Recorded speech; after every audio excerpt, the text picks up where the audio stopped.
Is this an emotional day for you? Very, very emotional.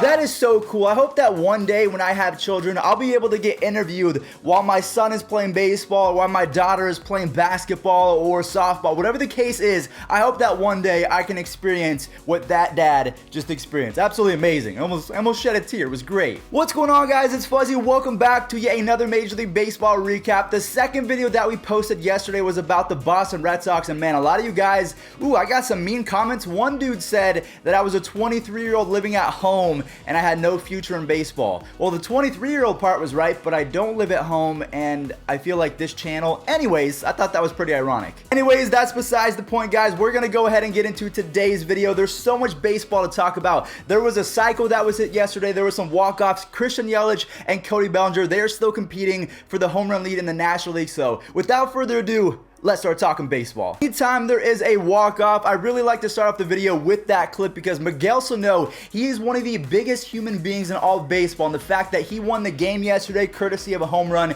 we have to start the video with that. So even though the Twins, they're playing really well, the Indians lost, we'll talk about that at the end of the video. Yeah, I gotta show it. Twins fans, rejoice. A high fly, center field, and that ball is gone. A walk-off winner for Miguel Sano.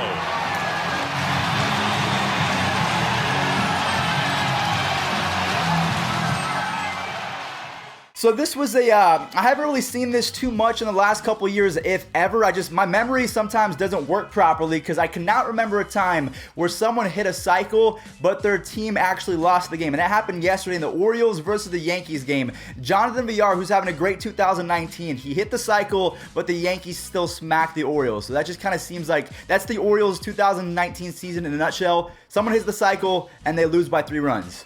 It's the way the cookie crumbles sometimes. Now, one quick note about the New York Yankees, their outfielder Mike Tauchman, I don't know where they're finding these guys, but he is one of 6 outfielders. Let me get the stats. He's one of 6 outfielders in all of baseball, with George Springer, Mike Trout, Charlie Blackmon in that category, to have a .290 batting average with a .360 on-base percentage and a .540 slugging percentage. This Mike Tauchman guy, he's even better than Clint Frazier, so I think Clint Frazier, he might get traded somewhere else. We have some history being made in Toronto. This Bo Bichette guy, I said Dante Bichette a couple days ago. Dante Bichette is his dad. He was a former Major League Baseball player. Bo Bichette, he is on an 8-game hitting streak, so I think that's 1 game away from being a record. He has 9 extra base hits through his first 8 games, which is tied for the most in all of baseball history. So the fact that they have Vladimir Guerrero Jr., Kevin Biggio, so many young guys that are in that lineup, if they can draft a few more pitchers, or if they can get some pieces back in return, because I know they just traded away Marcus Stroman, that was a little bit weird. But yeah, the Blue Jays, they're fun to watch. Oh, he's almost halfway there.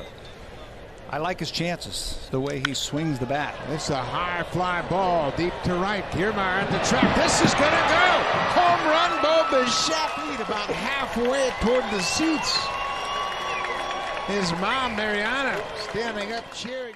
Alright guys, so now we have to talk about the LA Dodgers. I don't know if you keep up with the standings or the records of every baseball team, but the Dodgers, did you know that they're almost 40 games above 500? I think they're 74-40, which is just absolutely mind-boggling. And one of the biggest reasons why is because Cody Bellinger is having an historic 2019, as well as Jock Peterson. He's almost up to 25 home runs. They went off yesterday as Cody Bellinger ties Christian Yelich for 37 home runs apiece. If you missed it, don't go anywhere.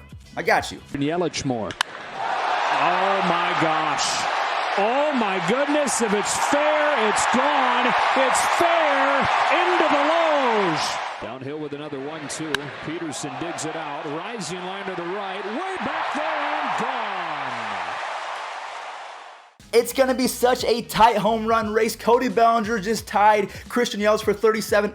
Wait, what just happened? What? Something just hit my window. Is that a baseball? League. That ball's hammered way back. How far is this one going to fly? Christian Yelich with a mammoth home run. 9-6 Brewers into the water it goes. Oh my. Yeah, one of the longest we've seen. Oh, okay, I get it. Yeah, Christian Yelich hit that baseball really far. It just hit my window. And I live in Las Vegas, so Pittsburgh to Las Vegas, that's a very far distance. Yeah.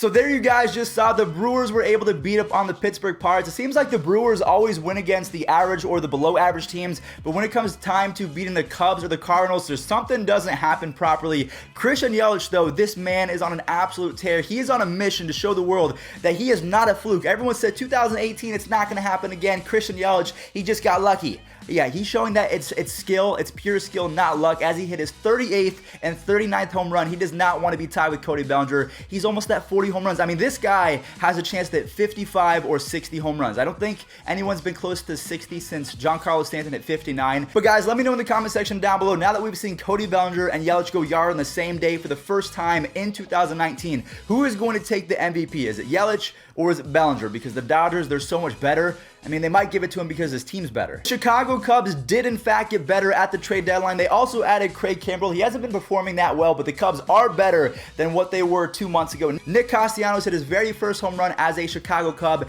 as well as Ian Happ and Javier Baez. These guys know how to hit. I think that Ian Happ had the furthest home run for the Cubs this year at 474 feet. Javier Baez had his 8th career multi-home run game. The dude is just unreal. And the Cubs, with Nick Castellanos and Yu Darvish pitching well, they're looking pretty good. 1-2 pitch hit to deep right. Piscotty at the wall. High blast. Ian Happ with a home run. The 0-1 pitch. Another deep drive for Baez. Alright, so hopefully all of you Red Sox fans are no longer mad at me after the video that I made yesterday. Again, I was just trying to provide some facts. I was not talking smack about the Red Sox because their offense is legendary. It's elite. It's just the pitching and the bullpen that are absolutely imploding. And yesterday, the Red Sox were able to take advantage of the Kansas City Royals. They won the game, and then they actually got a save, which they only get. Remember, I told the stat of they only get the save 51% of the time. So you flipped the coin yesterday, it landed on heads. You actually won. Congrats. And Williams with the other two. A high fly left center field. That's deep. Gordon turning around. And it is out of here. A home run. He struck him out with the breaking ball, and the Red Sox. We saw the intro clip. I think his name is Izan, or it might be Izan Diaz. He had his first major league home run and his dad was celebrating. It was off Jacob deGrom, but the Mets actually won game 1, which is where he hit the home run, and also game number 2. The Mets, I know a lot of you guys wrote them off, including myself. I said the season was over, it's done, they're playing so horribly, but they actually have the best record in baseball since the All-Star break, and yesterday they won back-to-back games against the Miami Marlins, and they're 2.5 games back of that wild card. Now there's 3 teams ahead of them, so it's going to be tough, but I think that they can do it. Maybe. I don't know. I have no idea. And the curveball lined into center field, a base hit. Brigham. And he smashes it deep down the right field line. And Alonso cracks one deep toward the left field corner. It's out of here! A laser beam!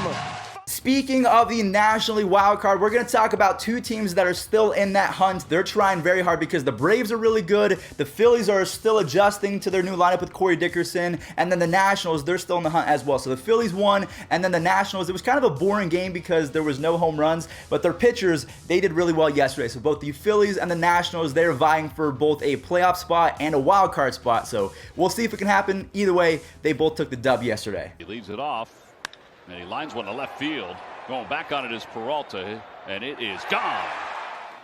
Swing and a miss. How about that inning from Velasquez? A 1-2-3 6th inning. He picks up his 2nd and 3rd strikeouts of the night. Close this one out. The Nationals leading 4-0. And he comes with the heater, and Dozier has it. Fastball to left. It's hanging up, and Soto there. And this one is over. Another shutout. The final games that we have left to recap today are the White Sox game and the Indians. Yeah, the Indians, we got shut out. It was not fun to watch, and then the Twins won. So now we're 4 games back in that division. It's going to be really tough because the Twins, their offense is clicking and firing on all cylinders, as well as their pitching has been pretty good. And then Lucas Giolito, really great to start 2019, kind of hit a rough patch, but he delivered a solid performance yesterday. So White Sox, Indians. Who did the Indians play? The Indians played the Rangers, so both Mike Minor and Lucas Giolito, they were really solid for the club. So if you missed it, gotta prepare for this. Roll it. Castro on the ground. Nice backhand play by Sanchez, but it gets Dixon home. And the former Tiger does it again against his former team. Tim's on his way home. Ground ball to third. Castro at the line throws a grenade. One out, one on. As Reyes strikes out swinging and game's first run. He hits this one in the air slightly the other way. Short fly ball to center. Catch made by Mercado. Elvis tags and dives into the plate for the first run of the night. All right, guys, well, that is going to do it for today's Major League Baseball recap. If you did enjoy, make sure you slap a like on this one and also subscribe because, I mean, I'm trying to hit 150,000 subs before the season ends or maybe even before the year ends. I'm not sure if it's going to happen, but with your guys' support, anything is possible. So thank you all so much for watching. I'll catch you guys in the next one. Peace out.